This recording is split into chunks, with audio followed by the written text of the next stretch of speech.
Hi again. Welcome back to Office Hours with Dr. Bell.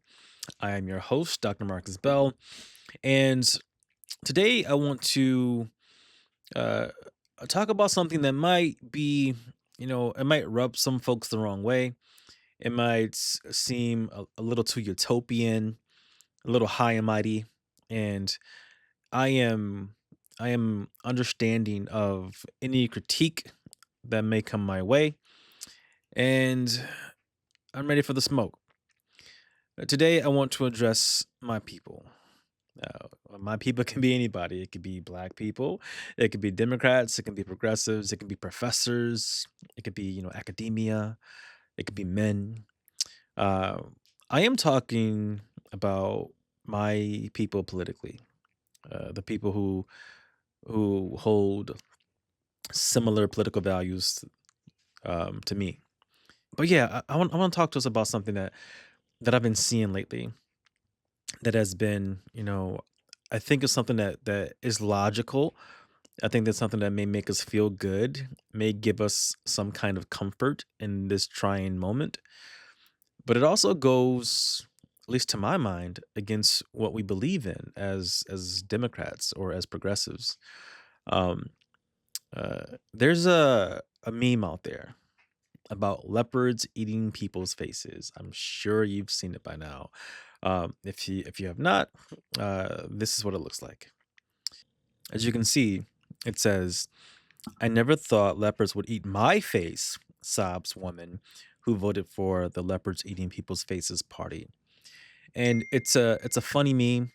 It gets at the notion that people will vote against their own interest if they think that vote would hurt other people, that people might be okay with other people's lives getting destroyed, with other people having the government act in a way that is detrimental to them.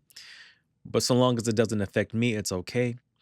And those same people come to find out that the person whom they voted for, the party whom they voted for, as it turns out, eats their face too. eh, Um, and it does. It's a simple meme, but it does capture a lot of politics in general, but especially in this moment, especially in the age of MAGA. There are two groups in particular whom this meme has have been targeted at in the wake of Trump's inauguration and the action that he's taken as president. Um, Latino Americans and Muslim Americans have I've seen. There's so many videos. There's so many tweets. There's a subreddit about lepers eating faces, um, mostly coming from Democrats, centrist, um, never Trump Republicans, dissatisfied conservatives, who are in some cases mocking people who are now being targeted or and are suffering because they voted for the suffering. They voted for the man who is doing this to them. And a few things about this. I get it. I get it. Like I said, I'm not going to pretend to be holier than thou. In fact, uh, one of the first, in fact, the first video I made about this election, what it means, and it was just me riffing to people on Facebook. I made a video and I put it to Facebook, and it was pretty much called "Touch the Hot Stove." And in that video, I argued that Americans need to touch the hot stove because they don't believe that it's hot. That we can tell them that it's hot all we want to, but they won't believe it unless they touch it. Essentially, that people should get what they voted for. They should get everything they voted for. This is what people voted for, and not just Latinos, right? But Americans. Americans, black folks, white folks, Asian folks. This is what we voted for. I'm a big fan of democracy, right? I like democracy. I like it when my side wins. I like it when my side loses. This is the best way to, pick our leaders. And I kind of want America to get what it voted for. That may sound bad to you, but I promise you it's not. It's not coming from a place of anger. It's not coming from a place of animus, right? I want you to touch the hot stove. I can tell you, I can speak to I'm blue in the face that these mass deportations is not they're not gonna go the way you think they're gonna go. That historically, when these kind of things happen, they get ugly. They get ugly. And now we have technology, we have cameras everywhere. So that ugliness is going to be in 4K. Right? I can tell you that, and you might listen, you might not. But if you touch the hot stove and that shit burns, then maybe you'll get it. So maybe it's time to touch the hot stove. Yeah, I was on one. I was on one, and a part of me still feels that way, and I'm guessing a lot of you feel that way. But there's a bigger issue here that we have to keep in mind, right? That we can't lose sight of. I'm a big fan of accountability. I have no problem talking to people like, yeah, you voted for this, and maybe we should reconsider what to do going forward. We should try to process what that mean, what that vote did. I'm all for accountability, discussion, and those kinds of discussions might just be uncomfortable, but at the same time, taking pleasure in people suffering, that's just not what we do, right? That's not what we do as Democrats. At least not what I thought we did as Democrats. Um, we can gloat, we can take comfort, we can sneer at people having their faces eaten by leopards that they voted into power.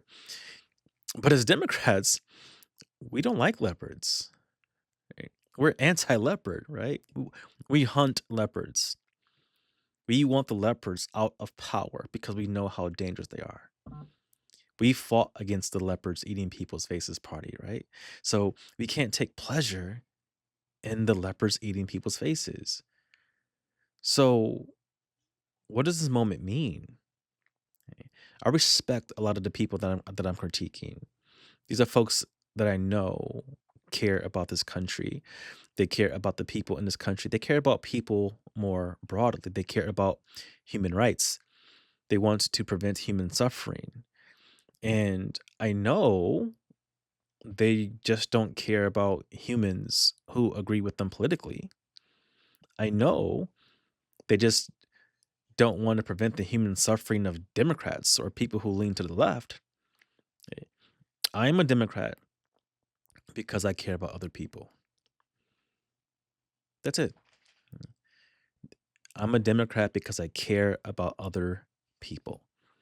And I think that of our two major political parties, it's not even close. It's not even close in terms of who cares more about other people.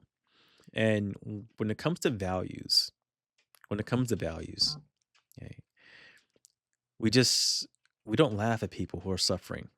We don't mock people who are suffering. If you see a video of a man who's a Trump supporter, who voted for Trump, and now he his wife has been deported and he's upset and he's crying and he's begging for her to come back. If your instinct is to say, "See, that's what you get," then why are you a Democrat? Okay. Eh, Don't get me wrong. Like I said, you should say to that person, or try to understand, or at least ask them, why did you vote for this? Uh, Trump made no secret that he wanted to do this. So why did you vote for this? Or you can flat out say you are partly responsible for this. I have no problem with that. Accountability is accountability, but to take glee in it, right? To find it humorous, to celebrate it, that's not what we do. That's the own the libs, punish the libs mentality. And I want no part of that. Right. The same is happening with Gaza. Right? A lot of Muslim Americans in Michigan and other places, they either didn't vote, and some voted for Trump because they didn't like Joe Biden's policy in the Middle East in regards to Israel and Gaza. The vote in Dearborn, which is a very, very heavy Muslim population, went for Trump. Michigan went for Trump. the election went for Trump, and just 2 days ago, Trump announced full blown ethnic cleansing of Gaza. He wants America to clean out the Palestinians and to own the Gaza Strip, to rebuild it for the world's people. Make no mistake, the official American policy, the official US policy right now is ethnic cleansing, okay? To remove Palestinians from their homeland and for us to own it. And many of those voters, those Muslim American voters who either chose to vote for Trump or chose not to vote, are, they are some are crying out for help. Some are saying, "Hey, Dems, where are you? Like, do something." Many are upset. Many are saying, "This is not what I voted for." Um, and a lot of Democrats, I think I understand why, but are saying, "You know what? F you, right? Ha ha ha. This is what you get. We told you. We tried to tell you, but you didn't listen." Right? I get it. I get it. In fact, those feelings of this is what you get, I have them. I have them too, right? But these are people who just learned that their president, their president wants to engage in the ethnic cleansing of people like them. And our first response can't be nah nah nah nah nah. That's what you get. The leopards are eating your face. I'm not gonna celebrate. I'm not gonna laugh at. I'm not gonna take pleasure in people suffering. Once more, I'm a Democrat because I care about other people. We can hold them accountable. We can even remind them that, hey, you are somewhat responsible for this. That's just fair. That's just tough reality. But to take pleasure in people suffering, to celebrate people suffering, that's not what we do.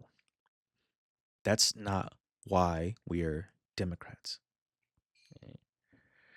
So, the last thing I'll say is um, this is not Michelle Obama, although she'd be a fantastic president. This is not when they go low, we go high. Like I said, accountability is good, actually. Okay? But from a purely political standpoint, political practicality, these folks, we're gonna need them. Okay? I don't think this is the last election. We're gonna need them. We're gonna need folks who voted for Trump to vote for us next time. Just a number game. That's how the math works. Right? And kicking people and laughing at folks who've had their face eaten by leopards because they voted for the leopard is not going to bring them to our side. We don't have to pretend they didn't mess up. We don't have to pretend that their vote was not disastrous. At the same time, we can be more constructive in how we approach it than just laughing at folks who don't have faces anymore. Remember, we hunt leopards. Let's get to it. Deuces.